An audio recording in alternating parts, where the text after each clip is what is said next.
ultimately, here's the thing: we'll do a trade grade at the end of the year. If they make the playoffs, I'll give them an A. If they don't make the playoffs, I'll give them an F. So what if they miss the playoffs, but both these guys are great? I give them an F. So it was because they didn't do enough. So it was Cooperstown bound Jazz Chisholm for you or nothing? No. He's one guy of about 7 or 8 other names that are out there. Again, Hayes is a guy that there are a number of guys that were out there that they could have gone and I'm going to tell you, if they make the playoffs, then their grade is an A. If they miss the playoffs, their grade's an F.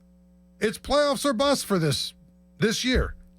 Has to be. Even though Brian De La Cruz will be here through 2027, that it doesn't matter to me. Okay, well, that means nothing. Let's circle back 365 days from today. That means nothing because guess what? In the offseason, they're going to lose Chapman. They're going to lose a number of guys. They're going to go get other guys. The team is going to change some. So to me, this year is all that matters. And here's the other thing. Here's the other thing about this team, and I've said this 50 times. Nobody wants to listen to it, though. When you've got Keller, Skeens, Jones, Falter, Ortiz, okay, you got those guys, plus Reynolds, plus O'Neal Cruz, plus Brian Hayes, for better or worse, right? You got those 8 guys in place for the next 4 years. You should be able, every offseason, you should be able to put together a team that has a chance to win. But that's not how the Pirates do things. That's not how they look at things. That's how I look at things. Well, I'm confused because you're talking about, and you've just laid out a really solid future, but then just in the same breath a moment ago, you said that it's all about this year. It is. Well, I think that the window is just starting to open, not close. It's about this year. That's my point. So they serve both masters. I fail to see how that's a bad thing. Did they? They have guys for 2025 as well. Either way. That's a good thing. Either way. That's a good thing, Paul. Either way, this year, this trade deadline should have been about this year. That's why I'm grading it about this year. Next year, we'll grade it about next year.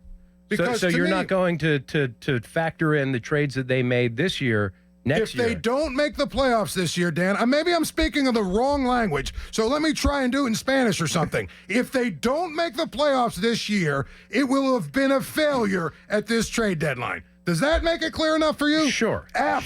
Sure. F. Like Blutarski from Animal House. F. 0.0. What if the trade...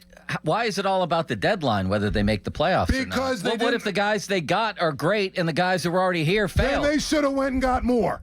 What if Brian Reynolds has a crappy 2 months? Then they should have gone and got more. That's my in anticipation of Brian Reynolds falling apart. This is the only team in town that we don't grade this way. When it's the Penguins, when it's the Steelers, every single year it's about playoffs or bust. They got a guy. We were talking about firing Mike Sullivan and firing Mike Tomlin because they can't make the playoffs, or they lose in the playoffs. And the Pirates finally have a team that should be held to that standard, and now we're going to make every other excuse if they don't make it. That's ridiculous. No. BS. To me, it's 100% make the playoffs or it's a failure for this. They did not do enough at the trade deadline.